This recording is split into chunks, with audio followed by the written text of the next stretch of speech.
Good morning. Our top story today. There is so much talk over recent times, rightly so, about violence against women and girls. But is it joined up? Is the message of zero tolerance joined up with the Northern Ireland Court Service and our judges? So a case last week raises questions as to whether it is or isn't.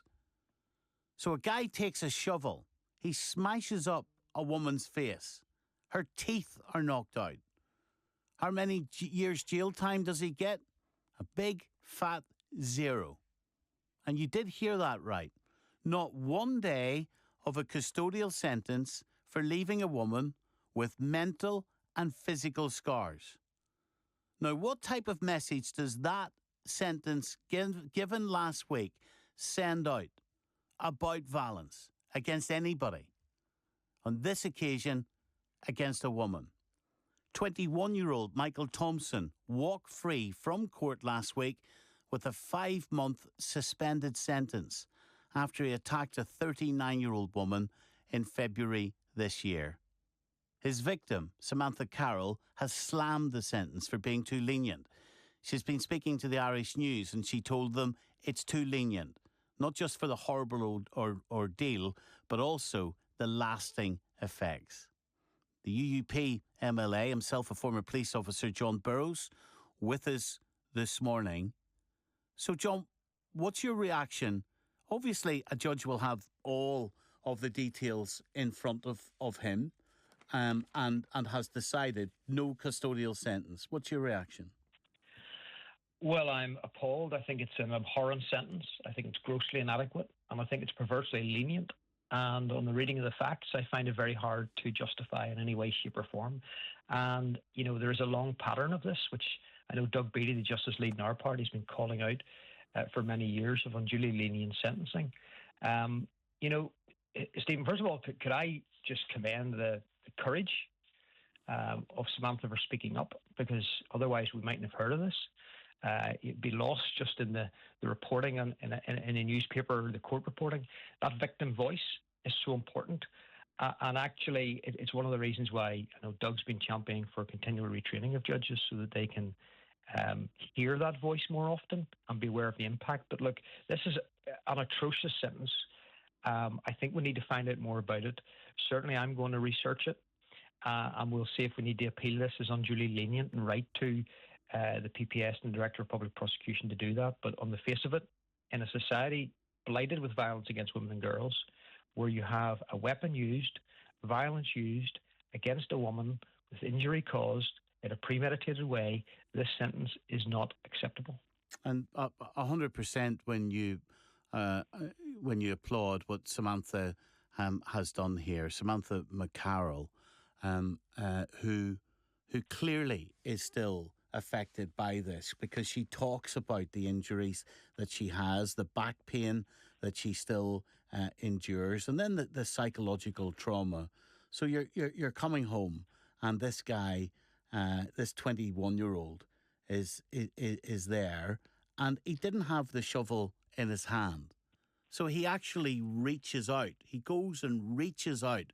And it was apparently one of these the shovels with the big wooden, the big wooden handles and the metal shovel part of it. And he reaches out for it, and he smashes Samantha on the face. And the message we are sending out, and look, I am not a judge, and we need to respect our judiciary, but that respect does not mean that we cannot hold them accountable and that we cannot ask them to explain to us when someone smashes a woman in the face, how society doesn't think that warrants a custodial sentence. Well, let me be really clear on this. I fought tooth and nail to protect operational independence in our justice system in the Ormer Road case. And operational independence and not interfering means that you don't preemptively try and influence a judge about a live case. But in a democracy, after the fact, of course, politicians and other people who are interested should raise concerns. That's actually the proper thing to do in a democracy. And, you know, certainly the Ulster Unionist Party for a long time have been raising these concerns. Let me make a couple of points. We have had, various justice agencies have had the One Punch campaign to actually point out to people that one punch can be fatal. And that's why there was a call for tough sentencing on violence. Well, this was actually not just a punch. This guy has used a shovel and smashed a woman in the face. He has caused real injury, physical and trauma. We as a society are trying to send a signal to men. You can't treat anyone like that, let alone women. We have an epidemic of femicide and domestic violence. And the message that goes out, instead of a victim being able to say, I was supported, I felt I got justice, the message is the opposite. And we need to get our act together. There's no point politicians and others standing with strategies if in the reality the justice system is letting victims down. We need to understand that victims need to feel protected. Society needs to see public protection put first. There needs to be real deterrent. And our judges need to understand the impact that crime has on people in the long term. Well, this guy, the judge took into account, I'm reading the Irish News copy this morning, the judge took into account this guy's admissions and previous clear record. But we go back to the impact on Samantha. And Samantha, if you're listening this morning, I think that law-abiding society will be standing shoulder to shoulder with you. And it's really sad here. Let me bring in Elaine Crowry this morning from the Women's Resource Centre. Elaine, good morning to you. Good morning, Stephen. Good morning. It is so sad when we read here what Samantha has told the Irish News. She said, it's made me not want to leave my home. Yeah, I think that's what stuck with me too, is the effects on Samantha. And, you know, if she is listening, just sending support to her, I suppose. But just that impact that will last far, far beyond, you know, maybe she will make a full physical recovery. It's difficult to say, but that psychological impact she will carry with her for a very long time. And I think broadly agree with a lot of what John has said there about, you know, what is the disconnect between this sort of national conversation we're having about violence against women and girls, about the need to understand it, to recognise it when we see it, and the need to try and get rid of the sort of root causes of it. And then what happens when a crime does happen, a serious crime does happen, and it goes all the way into a courtroom, and everybody in the equation, you know, from the victims themselves, the police, the PPS, have done their job. And then it gets to the courtroom, and what comes out of that feels very, very unjust and uneven, because it doesn't take account of that devastating impact, that impact that Samantha will carry for a long, long time. And of course, we can't say that this was District Judge Austin Kennedy, who did describe the injuries as very nasty. He told Thompson this was a very frightening experience for the injured party. So we can't say he didn't take it into account, but he's working. I guess the point here, and let me bring in Geraldine Hanna, the Victims Crime Commissioner. Morning, Geraldine. Morning, Stephen. We can't say that the district judge didn't take it into account, but the point is that within the sentencing guideline structure, society and Parliament has allowed judges to lay down suspended sentences, and in this instance, that's what happened. This guy's walking the streets and seems to have got away in terms of not doing any jail time with smashing a woman up the face. Yeah, and I suppose, Stephen, that I'd like to just echo the sentiments of John and Elaine in terms of Samantha's bravery and courage in coming forward. As Elaine has said, the mental trauma of this event will continue long after the physical injuries have healed or been repaired. And there is a disconnect between what victims are telling me they believe sentencing should be versus what our legislation and practice should be. Now, more generally, your point around the legislative piece, judges do have a very difficult role to play in terms of determining a sentence. They have to weigh up a range of factors and consider relevant case law. My understanding from reading Samantha's case in the Irish News today is that this case was in front of the magistrates. So the sentencing powers there are going to be less. From a quick glance at the assault occasion and actual bodily harm sentencing guidelines, you're talking about a maximum of 12 months in custody for this offence. And that's at the most serious level where there's gratuitous violence. for example, kicking or stamping someone, that runs from 3 months to 12 months.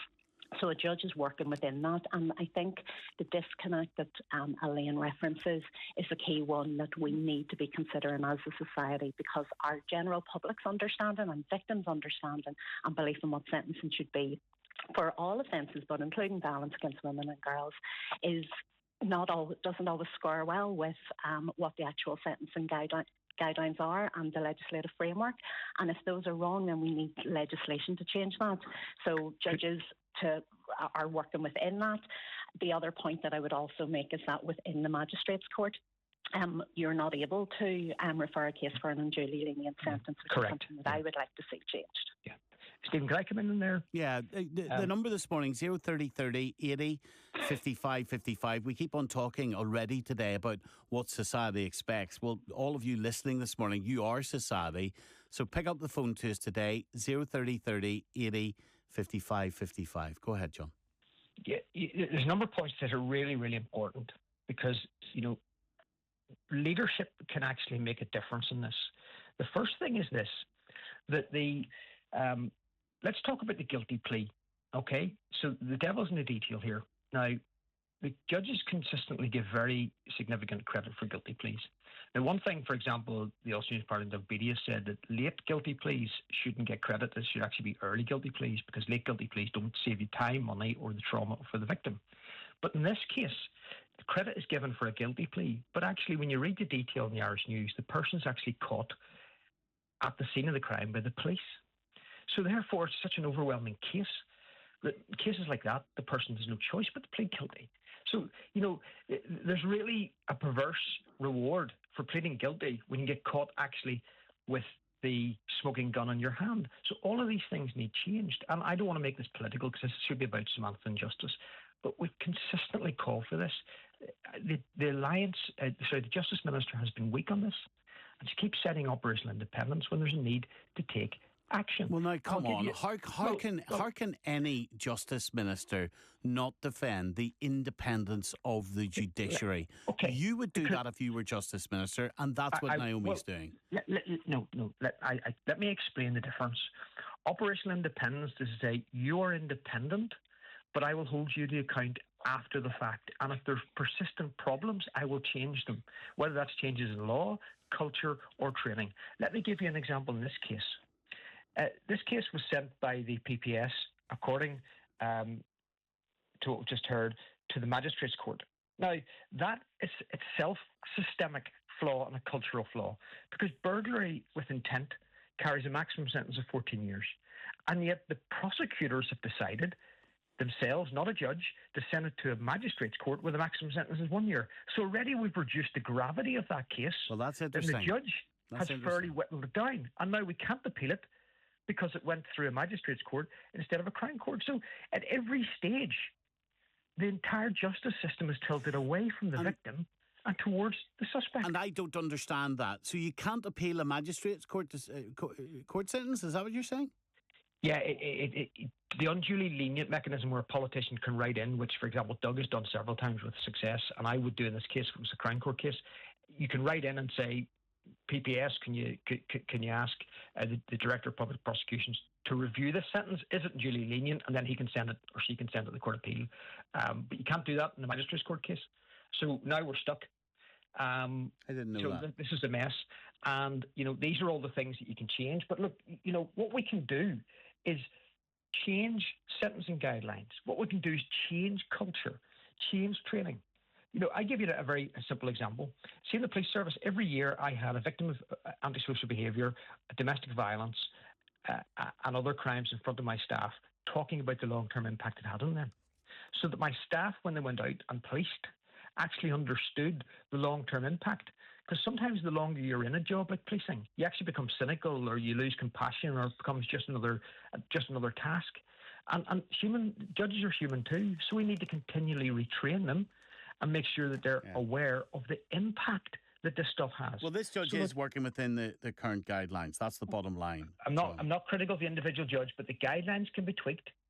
And I think the judges, there is flexibility in guidelines, and we should always have as much training and awareness of victim impact so that everyone in the criminal justice system is aware of the impact of crime and the signal that they send to everyone who's listening. If you're someone suffering domestic violence and you're not sure whether to come forward and report it, this sort of thing doesn't help. Elaine Crory, again, the detail of this case, when you drill into it. So this waster, this 21-year-old, right, who Thompson, Michael Thompson. So what he actually did, so he's trying to get the keys to Samantha's motorbike. But what he did was he goes over, so he lifts the shovel, and then, again, another detail strikes me here as shocking. So he hits her over the head once, right? He goes back a second time and hits her over the head twice. So it's those two blows. I don't know how you hit anybody over the head once, but you hit a woman in the head and the physicality of that, and then bang, you hit her again. And this guy's walking the streets. And our justice system says you are free to walk the streets with a suspended sentence, having inflicted 2 blows to a woman's head. Help me understand that. Yeah, it's very difficult to understand how that does not count as egregious kind of violence. And I think it goes back to the point Geraldine made about a decision was made to send this to the magistrates' court. Now, I know this is quite a dry argument, but I think it's very, very important to understand this. So many cases similar to this in terms of it strikes you and me and the average person on the street as being shocking, violent, horrifying, and we understand intuitively what the damage would be to the victim. They get sent to the magistrates' court because there's long delays in the Crown Court. In fact, there's long delays in the Magistrates Court too, but very long in the Crown Court. And we aren't properly investing in a justice system that is both efficient. I mean, obviously there's going to be a delay anywhere, but reasonably efficient, and also capable of sending those kinds of cases to the Crown Court without causing a backup of several years, so that the Crown Court can deal with it appropriately, because they have different kinds of sentencing guidelines for the types of crimes that are supposed to go to Crown Court. Again and again, we're seeing crimes that strike all of us as quite serious crimes. The impact is significant, and they get sent to magistrates where, even with the best will in the world, no judge can give a sentence more that exceeds the sentencing guidelines they're allowed to use. So we need to be investing in our justice system. It takes too long. It's very clunky. Crimes get sent to the wrong court, and things that strike all of us as quite egregious are not given the weight that they need because of where they are sent. Okay. John, Elaine, Geraldine, thank you very much. 03030 80 55 55. We will be in touch with the PPS this morning, and we will ask them why they decided to send this to the Magistrates' Court. I think, again, one of the functions of this show, and the PPS, to be fair to them, they do. Some organisations don't. The PPS do come back to us and do try to impart a lot of information through this programme and others to you, the public. So I would like us to get some type of understanding as to why this case, raised by our guest this morning, was sent to a magistrate's court and not the higher court. 030